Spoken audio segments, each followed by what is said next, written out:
Bismillahirrahmanirrahim. Assalamualaikum warahmatullahi wabarakatuh. Alhamdulillahillazi arsala rasulahu bil huda wa dinil haq liyuzhirahu ala dini kulli wa kafa billahi syahida. Asyhadu an la ilaha illallah wahdahu la syarikalah wa asyhadu anna Muhammadan abduhu wa rasuluh. Allahumma shalli wa sallim ala nabiyyina Muhammadin wa ala alihi wa sahbihi wa tabi'in ajmain. Qala Allah ta'ala fi kitabil karim, a'udzu billahi minasy syaithanir rajim. Ya ayyuhallazina amanu taqullaha wa qulu qawlan sadida yuslih lakum a'malakum wa yaghfir lakum dzunubakum wa may yuti'illaha wa rasulahu faqad faza fawzan azima. Raditu billahi rabba wa bil islami dina wa bi Muhammadin nabiyya wa rasula. Para ikhwan sekalian yang kami hormati, yang kami muliakan, baik yang ada di masjid maupun yang tempat online, saya mengajak mari kita bersyukur pada Allah Subhanahu wa taala, pencipta kita yang menyuruh kita untuk menyembahnya, dan pada subuh ini kita sudah melaksanakannya, salah satu di antaranya ibadah salat subuh yang dilaksanakan secara berjamaah. Kita juga berselawat kepada Rasulnya Muhammad sallallahu alaihi wasallam, Nabi pilihan yang diutus oleh Allah Subhanahu wa taala menjadi perantara bagi kita dengan Allah melalui malaikat Jibril yang membawa wahyu, yang kemudian wahyu ini dijadikan oleh kita ini sebagai petunjuk, sebagai pedoman, sebagai pelajaran yang senantiasa kita tadabburi. Dan walaupun kita belum langsung menjalankannya atau melaksanakannya, dengan mentadabburinya Allah sudah memberi pahala yang besar. Ajaran kabir, ajaran karim, selain besar dan juga mulia. Melalui ayat-ayatnya atau huruf-hurufnya ini dinilai satu huruf 10 pahala.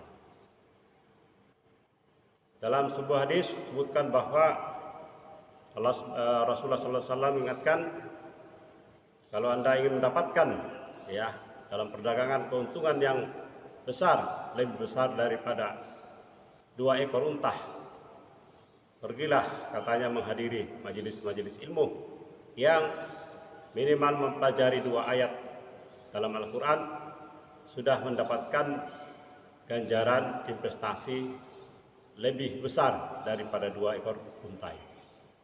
Jadi saya baca di salah satu kitab Al-Quran terbitan Al-Bayan yang juga memberi motivasi bagi kita untuk senantiasa mempelajari ayat-ayat Al-Quran. Baik, pada subuh ini kita di 19 Muharram ini 1443 Hijriah, hari Sabtu atau tanggal 28 Agustus 2021. Sengaja kita mengingatkan terus ini tarikh di dalam Islam supaya paralel diingatkan oleh kita, karena penanggalan dalam bulan-bulan Islam ini sangat terikat dengan waktu-waktu yang berkaitan dengan ibadah kita.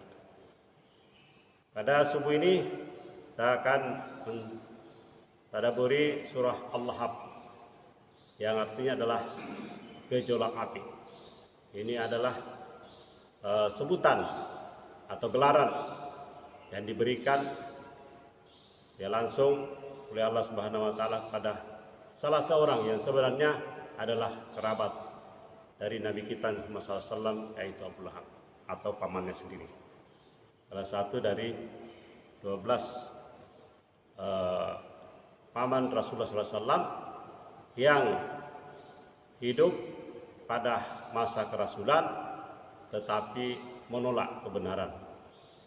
Dan Abu Lahab ini bisa menjadi prototipe atau sebagai model barang siapa yang membenci agama Allah, membenci Rasulnya, membenci Al-Quran yang diturunkannya, kitab Al-Quran atau Al-Furqan, atau juga kitab yang diturunkan Allah Subhanahu wa taala berupa kitab Taurat dan Injil, maka Allah Subhanahu wa taala menempatkannya di tempat yang terburuk di dalam api neraka. Jadi kitab-kitab tersebut kita juga harus mengimaninya sebagai syarat dalam agama kita, bahwa salah satunya adalah mengimani adanya kitab-kitab yang diturunkan oleh Allah Subhanahu wa taala kepada para rasulnya.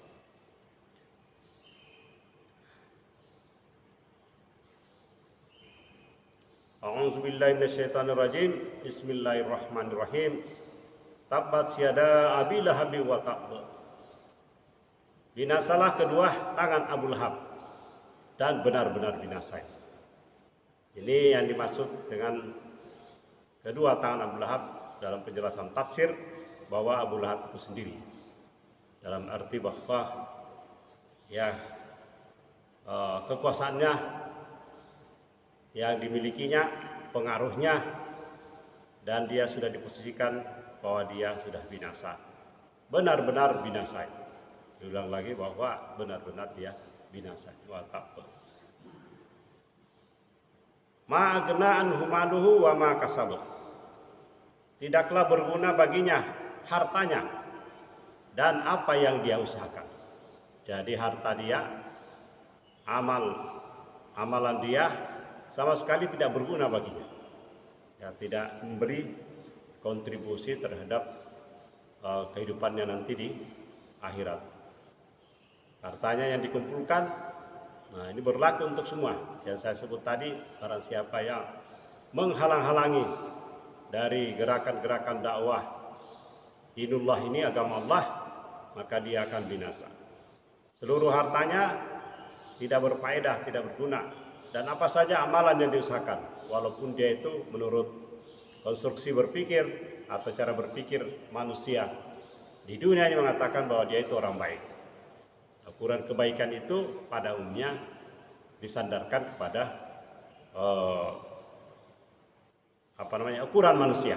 Apabila dia suka senyumkah atau memberi sedekah atau menolong, tapi dia tidak beriman, di mata manusia mungkin dianggapnya itu baik, tapi di mata Allah dia tidak termasuk orang-orang yang baik.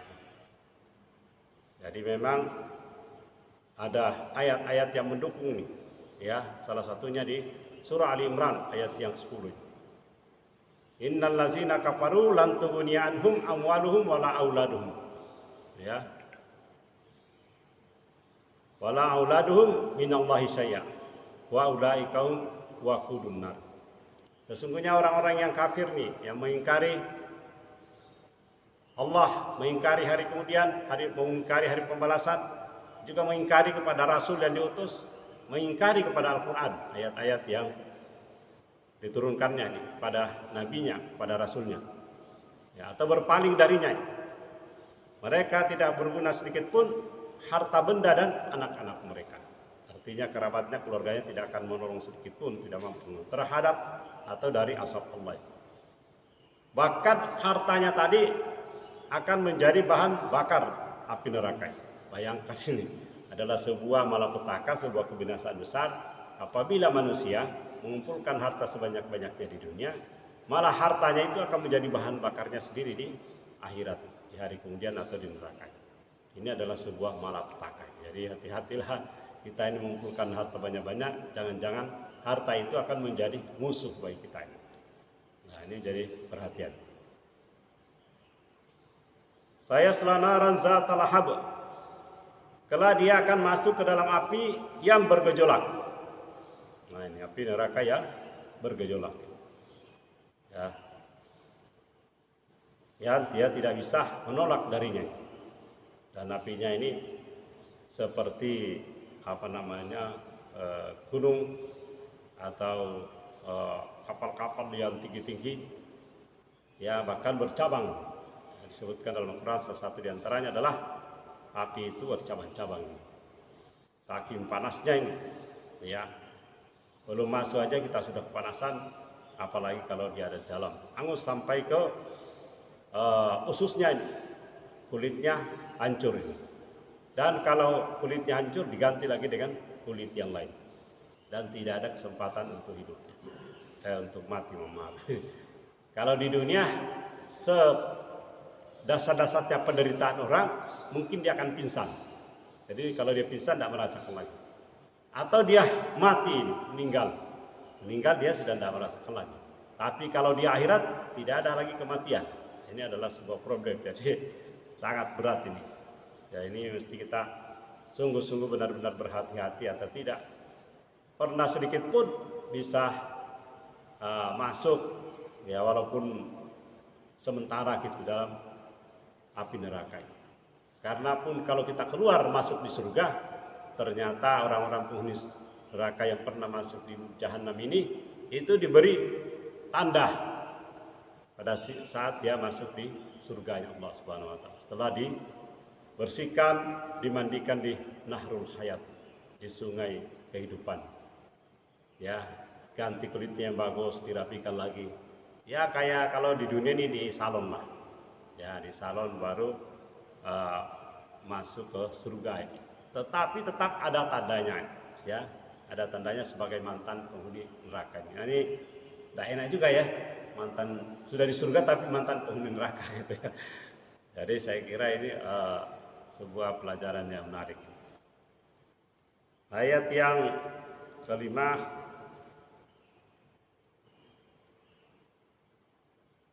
wa imra'atuhu hammalatal hatab. Dan begitu pula istrinya. Nah, rupanya istrinya ini sangat pembenci juga ini. Pembenci kepada Rasulnya. Ya, pembawa kayu bakar, penyebar fitnah. Ya, disebut di sini dalam tafsir yang saya baca, pembawa kayu bakar, penyebar fitnah ini karena mulutnya ini ya kesana kemari memfitnah Rasulullah SAW. Ini adalah sebuah model, tapi banyak juga orang lain yang mendurhakai Rasulullah SAW, ya mengingkarinya, memberikan sebutan sebagai tukang sihir, tukang tenun, ya pembohong dan seterusnya. Nah, ini banyak sekarang di media sosial muncul ya seperti ini ya. Tapi kita berhindar dari sana nih. Ya, fi jidha hablum mim masad. Ya, ayat yang kelima nih, yang tadi yang keempat ya. Di lehernya ada tali dari sabut yang dipintali. Disebutkan ciri-cirinya beliau itu ada di lehernya ada tali dari sabut yang dipintal. Nah, kita akan belajar berarti di sini dari kasus Abu Lahab ini kita pelajari posisi atau kalau saya pakai bahasa sosial itu jarak sosial agamanya ya. Pembesar-pembesar Quraisy atau kerabat dari Rasulullah sendiri ya terhadap Rasulullah SAW. Saya membuatnya polanya ada 3 ini. Yang pertama, tipe pertama ini kerabat Rasulullah yang beriman, yang menerima Islam, menerima Rasulullah sebagai utusan Allah. Ada 2 orang ini, yaitu Abbas dan Hamzah ini, paman Rasulullah. Kalau yang lain-lain pembesar Quraisy, Abu Sufyan. Ya, tokoh-tokoh yang sangat terkenal. Tapi yang paman Rasul adalah Abbas dan Hamzah. Nah, yang terkenal saya lihat dalam peran sejarah, Hamzah lebih besar perannya karena dia digelar sebagai singa Allah. Dia masuk Islam pada tahun ke-6 Hijriah. Bahkan dia masuk Islam sebelum Umar bin Khattab.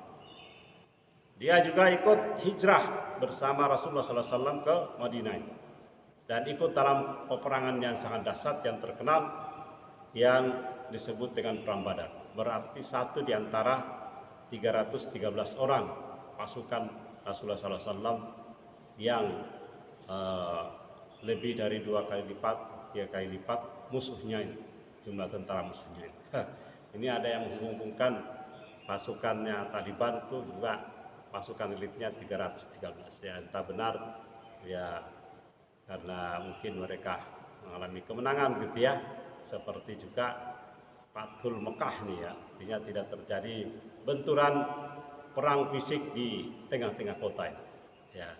Tapi masih banyak juga orang yang masih Oke lah, kita akan menunggu seperti apa perkembangannya di Afghanistan, karena di sana memang banyak kelompok-kelompok, banyak faksi-faksi, tapi kita tetap punya keyakinan bahwa mereka itu adalah Muslim, punya niatan untuk menatah masyarakatnya, bangsanya yang dasarnya pada agama atau Al-Quran. Ya, dan kita tetap menolak atau mengecam ini tindakan yang dilakukan oleh kaum kufar orang barat yang memusuhi mereka, ya, menjajah mereka, bahkan banyak kali di masa peperangan selama kurang lebih 20 tahun itu yang membinasakan mereka. Itu adalah sesungguhnya yang teroris, karena mereka yang mau membumi hanguskan Afghanistan dan juga negara-negara Timur Tengah yang lain. Kalau ada yang mengatakan selalu menghubungkan Taliban sebagai teroris, itu artinya sudah menjadi korban provokasi atau kampanye media barat bahwa kaum muslim itu adalah teroris. Itu adalah sebuah proyek pekerjaan bagi mereka untuk mendiskreditkan Islam dan umatnya. Nah, yang kedua ini ada golongan yang saya sebut kerabat rasul sendiri atau pamannya kafir dan menghalangi dakwanya, menodai, ya, menyiksa, ya, bahkan budaknya pun disiksa ini yang masuk Islam, menghalang-halangi terus menerus dakwah Rasulullah SAW, bahkan memperlakukan Rasulullah SAW dalam kondisi yang tidak nyaman gitu ya. Kelompoknya itu ya adalah Abu Lahab sendiri. Ada juga kelompok yang lain, pihak yang lain, atau yaitu Abu Jahal. Ya, yang sangat terkenal juga kejahatannya ini. Namanya juga Abu Jahal dan selalu menjadinya. Kapan sebut Abu Jahal, wah ini orang sudah menunjukkan orang-orang yang tidak benar. Nah, yang disebutkan di ayat ini adalah diabadikan dalam bentuk satu surah, yaitu Abu Lahab, paman Rasulullah dan juga istri Abu Lahab. Nah, ini adalah sangat jauh ini. Jadi orang kafir tetapi juga menghalangi, karena ada orang mungkin yang mengingkari tapi tidak menghalang-halangi, tidak menodai, tidak menyiksa orang-orang yang orang muslim yang masuk Islam. Ada lagi yang lain nih, memang tidak beriman ya, konsisten pada agama nenek moyangnya, tetapi dalam hal tertentu tetap dia berusaha melindungi Rasulullah SAW, menjaga, memeliharanya dakwah Rasulullah SAW, yaitu Abu Talib. Dan disinilah salah satu kesedihan daripada Nabi kita Muhammad SAW, Rasulullah SAW, bahwa ketika sudah menjelang sakaratul maut, Rasulullah SAW mendatangi, ya, pamannya Abu Talib untuk mengajaknya bersyahadat, tapi di situ sudah ada Abu Lahab dan Abu Jahal yang mengingatkan, ya, kamu mau beriman kepada agamanya Muhammad atau kepada agama nenek moyang kita, ya, agamanya Abdul Muttalib dan generasi sebelumnya, sehingga Abu Talib tidak sempat lagi untuk tetap dia beriman kepada nenek moyang Abdul Muttalib. Inilah salah satu kesedihan Rasulullah, tapi dihalang-halangi oleh Abu Lahab dan Abu Jahal. Nah, baik, suatu saat di akhir pertemuan kita ini, suatu saat Rasulullah SAW bercakap-cakap dengan sahabatnya Abu Bakar, ya.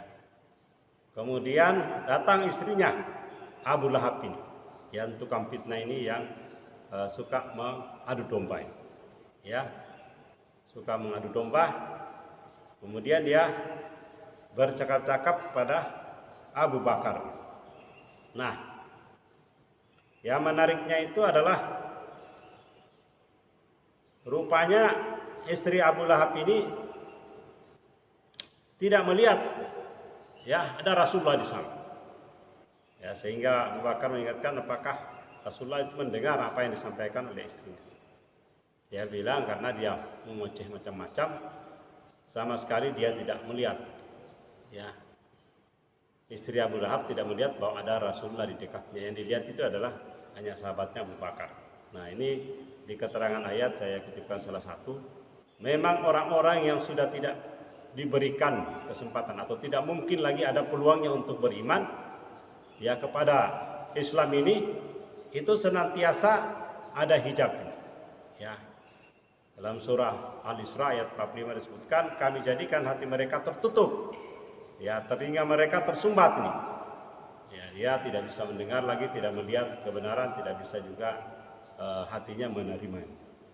Ya. Apabila engkau menyebut Tuhannya saja dalam Al-Quran, mereka berpaling ke belakang dan melarikan diri karena mereka sangat benci. Nah, di dalam Al-Quran disebutkan bahwa di dalam tafsir itu dijelaskan bahwa ada hijab.